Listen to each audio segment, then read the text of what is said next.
Hi, Titch. How are you? I'm good, thank you, Bernie. How are you? I'm great. It's so nice to catch up with you. I'm sorry, I've been very disorganized and I do apologize, but at last, Titch has licked me into shape. And we've got this interview going, which is lovely. Oh, at the end of it, you've got to pick a nice song, all right, just to Okay. so you get you thinking.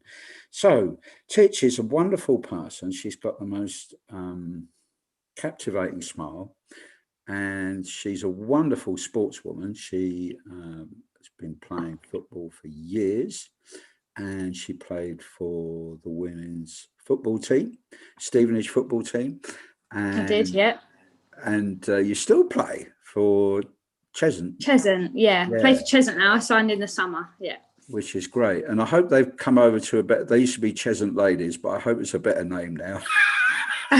It's part of It sounds like a Cheshunt lavatory. Football Club. No, it's not. It's part of the Cheshunt Football Club, so the men's football club. They've for the first time in 70 years, they've decided to have a women's team. So Oh, I moved good. across to be a bit of a trailblazer for women and girls in Herts. So Yeah. it's nice and close to my house as well. Oh, it's nice. And you teach PE, which I think is a lovely thing to do, sports, Hmm. and we'll come to that. But I think there are huge benefits for children in sport. And the other thing you're very open about is you're gay, and I love that. And it makes, I don't know, it uncomplicates our relationship, Titch. I mean, you know clearly that I ain't going to do anything silly. And it's nice. It's nice just to have a lovely friendship, across genders. And I think it's so nice, just to be mates, and I've really felt that about you. And you've got this wonderful sense of humor and smile, and you're such a positive person. And I think that if there was a stick of rock, a word inside, if you were a stick of rock, I think it would have positivity running all the way through it, and Oh, I'm glad that you see that. I think I'm right, aren't I? Well, lots of people say that about me, but Do they? I never really think too much about it. But lots of people say that I'm very Got a positive all the huge time. positive mental attitude. Anyway, I was curious to know because I'm a lot older than you, and I know as I was growing up, I met gay people and that they had a really torrid time, awful. And I'll just tell you a little story. For example, I used to work in a hotel with all these sort of alpha male chefs, and we had a staff room. Mhm. And I was sitting at this table in our staff room with all these alpha male chefs, and this gay guy came to sit with us, and they all got up to leave. And It's terrible. I thought that was awful. And me being half French as well, sitting at the table is a huge cultural importance. It means a lot. Yeah. And I was, I think I was about 18, but I was the only one to stay seated with the gay guy because I felt that was so rude and inappropriate. But that was standard, and people used to bash people. Mhm. And actually, in Hertford now, there's a guy who lives quite near to you who's transitioning, and he regularly gets beaten up. And I think, sadly, I think news reports show that this has been on the increase, and I think it's just unacceptable. It's awful, that we need to be kind Yeah. towards each other.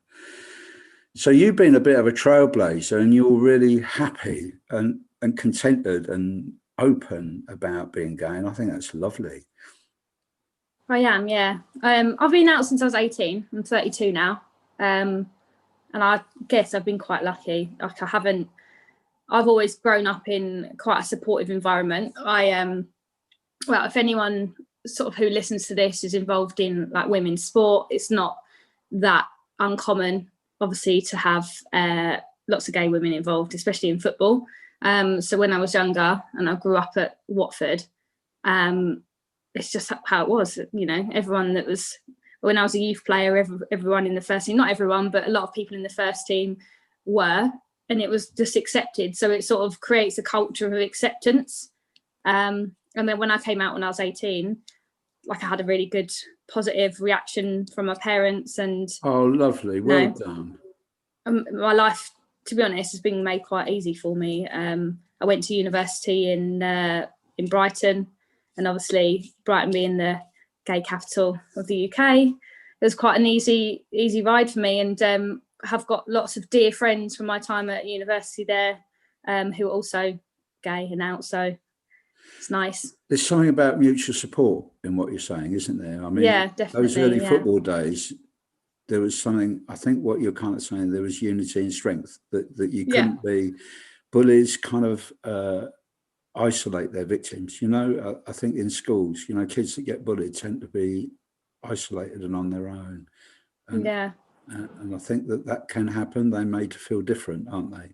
So that unity is a good learning point for people, isn't it?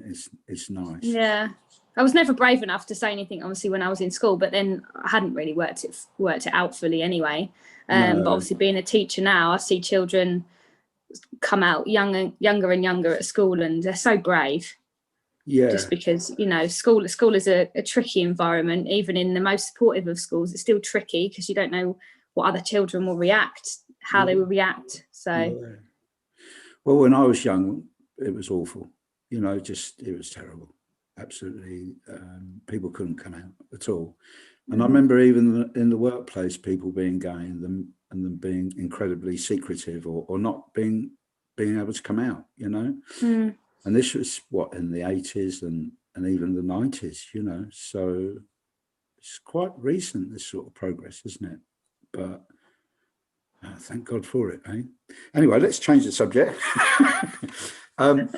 You travel a lot, and you've learned a lot from that, haven't you? You see the world completely different. And tell us how it came about, because I think it's great. Okay, so I'd done a tiny bit of traveling, you know, when I was at university and stuff like that, but you know, none of these big like backpacker trails or anything.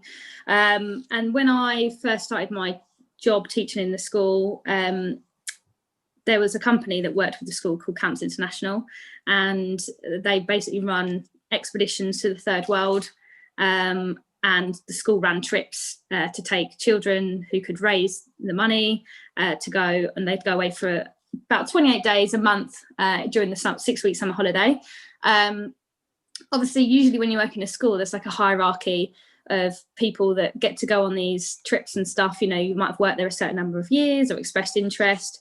And I was lucky really, because the member of staff who was running the trip basically went on maternity. So they needed a female teacher to accompany the male teacher that was going, to make sure obviously the children had a male and a female teacher go with them. And basically I got selected. So when the position was opened up, they asked us to apply and say why we think that we would be good fit for the trip, and I got picked. So that was basically it. So I just want to hold you there, listeners. Do you realise what happened here? Titch had only just started at the school, and she didn't expect to go, and she thought all these more senior people and more of the in crowd would get it, but on merit, because she obviously answered the questions why and her motivation, she was picked, which was fantastic. I'm going to underline that because I was really lucky, and it really opened my eyes. Obviously, got to go on this trip, and I was these trips, teacher, really. The special trips to third world countries. Africa, you've been a lot to. And they're trips organised professionally, because I mean, a lot of schools wouldn't take the risk themselves, but these are professionally organised with insurance and all of that, which must be massive. And you do useful work in third world countries, and I think so we essentially do charity work. So the company, obviously, they've got bases in each of the countries that you can go to, and they are sort of sustainable projects. So they will work with certain villages or certain areas that they highlight as being particularly needy, and then they'll work with, especially in Africa, like the chief of the village, to work out what the village's need is. So we've done things from renovating school buildings, building new classrooms, teaching lessons. We've done things like in Cambodia, we built a house for a lady in a village who her husband had passed away very young. She was left with the children. But obviously, because there's no healthcare when you're that poor, they don't know why he died. And it was just very sudden. And he was 29 or something like that. And he was building them a house. Obviously, they didn't have his income anymore and didn't have him as a resource to build it. So were basically completely homeless. They were living in basically like a small wooden structure. We built that family a brick house. It's not just solely like our school, the other schools that travel out, they might do a week's work on that building, and then we come to that area and then we do a week's work. And then sort of over that period in the summer, various projects will get finished, whichever ones they sort of needed to do, planting trees, all things like that. Yeah. So what do you think the children get out of it? I mean, how old are they, the young adults that go? So they're year 11 and the sixth form. So they're sort of 15, 16, 17, 18. Yeah. And what do you think they get out of it? Do you know what? When they sign up, they don't know how much they're going to get out of it. I would say, so I've been really lucky and I've done a lot of these trips now. I should probably sort of hand the gauntlet over to somebody else and give them an opportunity. But, you know, when it's not broken, why fix it? We've got a good thing going there. So I've done a trip to Ecuador, was my first one. We went to the Galapagos Islands, went to Uganda, Cambodia, Tanzania, and then this summer, hopefully, we're going to Borneo. However, I've seen photos, what they get out of it, dear listeners, I've seen photos of Titch with this huge sort of hat. How would we describe it? It's like a huge traveller hat or something. What was the name of that hero on the telly? Like a Stetson hat. Is it called a Stetson hat? I think something like that. But it's wonderful. You asked me what I think the kids get out of it the most. Yes. And when they sign up to it, obviously there's a lot of information to take in. And I always say to them at the parents' meeting, you will come back changed. You might not realise it, but your parents will. And I often get emails from the parents saying, oh, you know, you were right. Like they've come back with such more of an appreciation of what I do for them. They're more helpful around the house. They're more confident to go and speak to people. They've come back and had the confidence to go and do this course, for example, and now they've got a little job off the back of it. And it really makes them step up. Like they go as young women and young men, as teenagers, and they come back as adults. Basically, they learn so much about themselves. And I think what they learn in the 4 weeks that we're abroad and they're standing on their own 2 feet in a foreign country, you can't teach that in a classroom in 5 years. Yeah. Oh, it's personal development for sure. That's fantastic. That's absolutely fantastic. I think that's wonderful. Yeah, I can think of a parallel, but I'll tell you at another time. I don't want to bore the listeners, but I know you'll be interested. But there's a little parallel story. But I think that's tremendous. That's wonderful. And it's so nice to do something worthwhile and to realise how tough lives are for people in other countries. You know, it's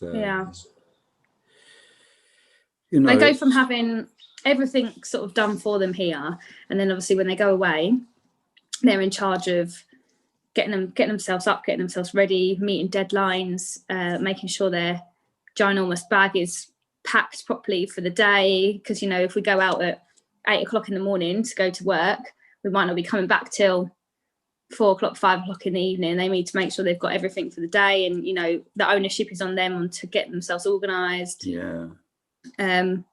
It's really good.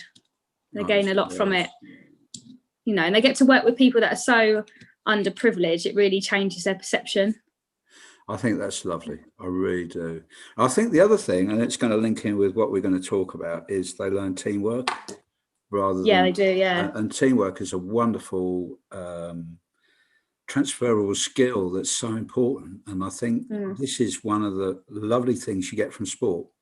Not only keeping fit and it's healthy and your body and that, but something sport provides is wonderful teamwork experience, doesn't it? And that everybody's got a role in the team, whatever their size. She's smiling because she's a smaller footballer. Where did you used to play, Titch? Were you a defender? What position? Yeah, I'm a defender now. Play right back or left back, but I've played pretty much everywhere on the pitch, but not in goal because that would be a bad move. I played in goal, bit by accident, in hockey, which is the kind of mad person's position. Yeah, I used to be a hockey goalkeeper in school as well, but at least you got the padding. Oh yeah, but it is definitely the helmet and the padding. It is a mad person's club, isn't it? The hockey goalkeepers. They say that they're all a bit crazy. Yeah. So I think that the sport is great for learning that people can have different roles within a team and teamwork, and I think that's so important. That kind of team ethic, because that translates into industry, the office, the world, and about being in a sort of the rules of team and all that is great. And then the physical bit as well is very good for you. The other thing, probably in a school, sometimes you might get a kid that's falling away at school and underperforming and all that, and suddenly they might take to sport like a duck to water, and then their achievement in sport suddenly spills over to the academic side. Yeah, you notice 100%. that? Yeah, 100%. I feel like our students that are involved in sport the most, and the ones that play for teams and stuff outside of school, often possess skills that are far more transferable to life outside of sports teams. So they become essentially more employable. Yeah, they're confident, they're resilient, they can work in a team. They quite accepting of other people's roles, like you were talking about roles a minute ago. And I think it's important that people understand that when you're in a team, everyone is a cog, and all of the cogs need to be working at the same time in order to achieve the goal that's set for them. And if people are not pulling their weight, then obviously it affects the team. So you've got to be a team player, which works in life, doesn't it? And whatever else you're doing in jobs and things like that. Now I'm going to ask you a tough question. What do you enjoy about? I'm going to ask you it twice. One, playing football, and what you got from playing for Stevenage women team, for example, and what do you get out of being a sports teacher in a school? What do you get? What kind of things do you see the children achieving, but also what things do you get out of it personally? Okay. So what I get out of sport the most, so I've played since I was 8, and obviously I'm 32 now, so still going. But you don't look 32. Thanks. In terms of what I've got out of it, it's entirely shaped who I am as a person in the world. Like I said before, the things that you learn about yourself and you learn about working within a team shape who you are and how you're able to cope in the world when lots of different situations are thrown your way. So it's sort of a stepping stone really into sort of growing up and having an understanding of how things work. Best thing that comes out of being in a team is like team camaraderie, being part of something, feeling accepted, being part of something, having a community. That's so motivating, isn't it? It's incredibly motivating. The other little thing that I felt, and I kind of felt this because I used to be a probation officer, and it was something I kind of clung on to, was that if you go out onto that football pitch thinking you're going to lose, well, you're going to lose. And that sort of positivity that you have, that you exude, and it's written in, if you're a stick of rock, positivity would be written right through you. That positive attitude is wonderful when it comes to life in general and sport. I mean, if you go attempt sport feeling a loser, you ain't going to get anywhere, are you? That positivity is key, isn't it? And maybe you've got to achieve things in little steps and little targets, bit by bit. but you see the positive side of things, and you got to try and do your best, haven't you, rather than expect people to do it for you, you know. Like I have gained so much from being involved in football for the whole of my life, that as a teacher I want to obviously I want to give back, and I want other young girls and young boys to get the same out of it, because it really has changed who I am as a person. And I think that's the most important thing is kids need a little bit of pushing to realise that they can do something, and they need someone to tell them that they believe in them and that they can do it.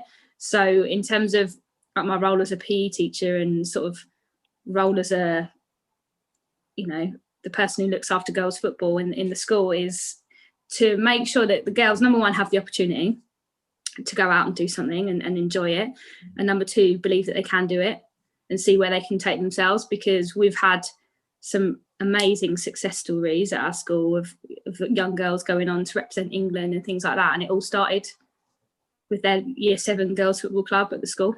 So if you can provide the opportunity for them, you never know what will happen. I think that's wonderful. What you've just said is so inspiring. Oh. Honestly, I love it. And I can't tell you how frustrated I've been with some women over the years who would sit in a team meeting and they wouldn't even sit at the table. They'd be sitting in the corner, and they were wholly capable of contributing, and but they wouldn't contribute because they felt they were women, and and it wasn't there. It's all about confidence, though, isn't it? Yeah, like you can do anything that you set your mind to, but you have to try.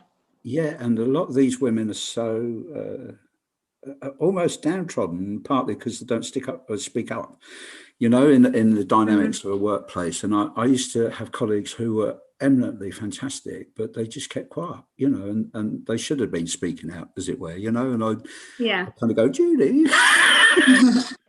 And they go, no, I don't want to say anything. Or I even work with women whose attitude was their main job in life is their husband and look after the children, and that's it. And work didn't matter. It was kind of way down the list. I feel like that's either a cultural thing, or it's sort of just the way that the country was before. Yeah. Women feel more empowered in I think it's 2020. great, and it's so nice, actually, because women have suddenly become more interesting, to chat with, and they all do fantastic different jobs, and it's quite interesting, and they're more confident, and it's nice. Mm-hmm. Yeah, it's lovely. Right, well, we're going to end there. Have you enjoyed? Okay. Have you enjoyed our little interview? Yeah, thanks for having me on. You're great, actually. You're great, and what a lovely time of year to have you on the radio show when it's the gloomiest bit coming up. And you're a ray of positivity, and I hope you've inspired some of my listeners. I hope so too. That's lovely. So it's Just the Way by Megan Gray.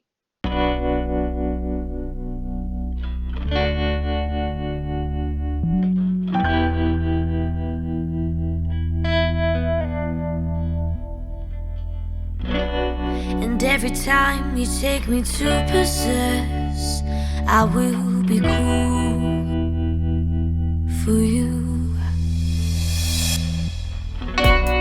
No matter how we are, we complicate.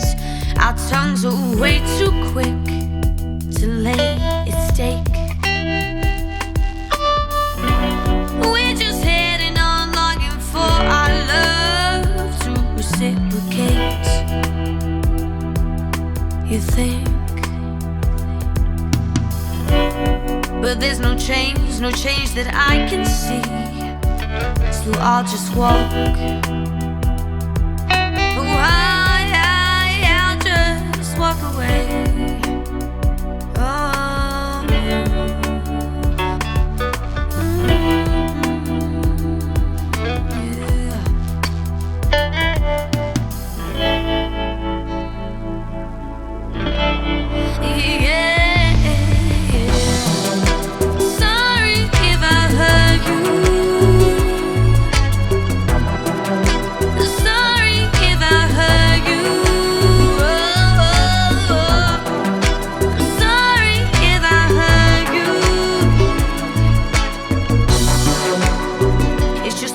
Gonna be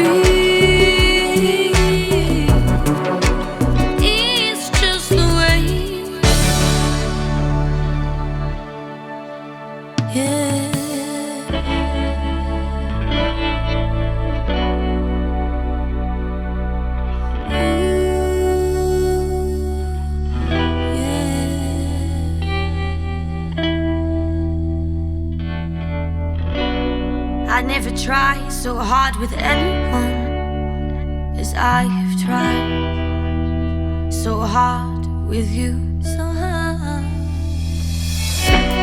I gave it all but couldn't save the price. I couldn't be so nice to make you smile, to make you smile. Ooh. It is not such fun, do you agree? Shall we fight again? But there's no change that I can see, so I'll just walk.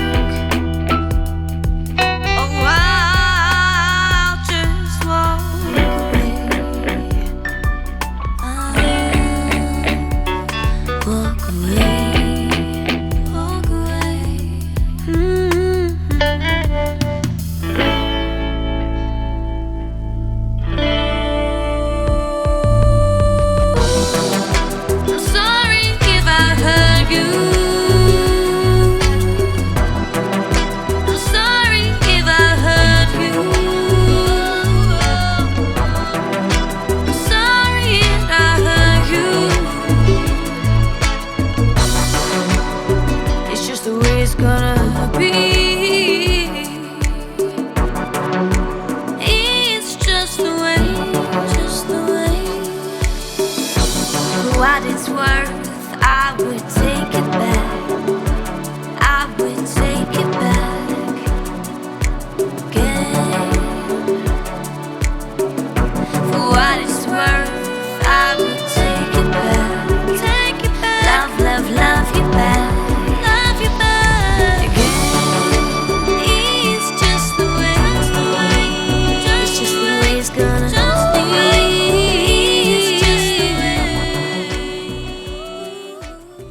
Enjoy this. Hallelujah.